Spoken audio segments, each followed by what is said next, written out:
Welcome everyone to the post-draft edition of Bleeding Green Nation's Bird Word of the Day. I'm your host Jordan Raanan, and what I'm going to be doing here is sifting through the post-draft residue of what is now known as the 2012 Eagles fans' dream draft. I mean, you think about it, they got everything you wanted pretty much. Talented players at the end of the draft, guys that fit immediate needs early in the draft, a possible quarterback of the future, a little bit of everything.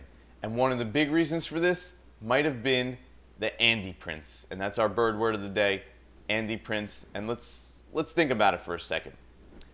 Let's go back a couple weeks. Sam Farmer of the LA Times reports Andy threatens to step down unless he gets more control over personnel. One of the things control over personnel includes is drafting players. Howie Roseman, this is his third year as GM. He was in charge of the draft the last 2 years. This was his third. But maybe it's possible Andy's involvement increased this year. I mean, there was a time, remember a couple years back, when he had the problems with his sons, he wasn't around most of the offseason. He really wasn't involved as much in the draft process as the years went along here. Obviously, he still had final say, but he really let his guys do the work. And he still does, but it's possible that this draft, if you look deeply in it, it does look like the Andyprints are a little more on it than usual. Let's look at the trades first. Let's start with the trades. 2 trades this year. Last 2 years, 9 trades. The Eagles were stockpiling 6th and 7th rounders. So obviously, we see a little change in philosophy right there. This is much more in tune with what happened at the beginning of Andy's tenure. First 7 drafts before Tom Heckert was officially hired as general manager. 13 trades, so just about 2 a year, right on par with what we saw this year. Also, riskier players at the end of the draft. This is something we saw. This is right along the lines of something Andy kind of does. He's taken in Michael Vick in recent years, guy who nobody wanted. They took in a bunch of guys at the end of this draft. Bryce Brown, a guy who quit his college team. You don't see a lot of guys who quit their college team get drafted. The Eagles drafted him in the 7th round, a running back out of Kansas State. You see Cliff Harris, another guy, big-time trouble, but also very big talent.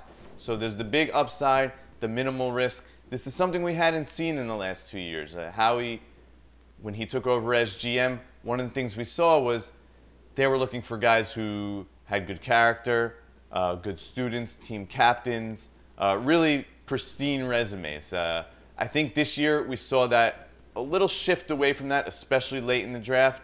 Whether that has to do with Andy or not, a different story, but it seems like something that Andy would do because in recent years he's really been a little bit more risky with taking troubled players, especially when it comes at a low risk, meaning low price. So I think we saw that. We saw the number of trades. And look, the first 3 picks, these are guys that are to contribute immediately. No matter what you say and where you stand on Andy Reid, he doesn't have 7 to 10 years to cruise and whatever happens, happens. He's not building a team here. His job is to win and do well now, and everybody knows that he can't afford to go 6 and 10 this year. There's just no way he could survive. So, you know, their first round pick, they move up, they get Fletcher Cox, defensive tackle. He's immediately going to be in that rotation. Next pick, Michael Kendricks. Basically penciled in now as the starting Sam linebacker. Probably not going to change. Third pick, Vinny Curry. Defensive end, pass rusher, never have enough pass rushers. He'll probably be in that pass rushing sub-packages, somewhere in that rotation. Not sure where. It might take a little time. Might not be until midway through the season where we see him. Regardless, those are 3 guys that are going to contribute immediately. And, you know, next pick, Nick Foles, a quarterback of the future. That's kind of an Andy guy too. A big, fairly mobile type quarterback. I mean, think about that. That's always been their MO. I mean, no matter what you say about Kevin Cobb, he's a little bit more athletic than most people give him credit for. So I think Foles actually falls into that category as well. He's got a good arm. Everything that Andy usually looks for in a quarterback. So, I mean, you look at the totality of this draft, and what I see when I look really deep into it, aside from the fact that it seems like a very good draft, of course you really can't judge until 3 years down the line. But what else you see is that Andy's prints were all over it.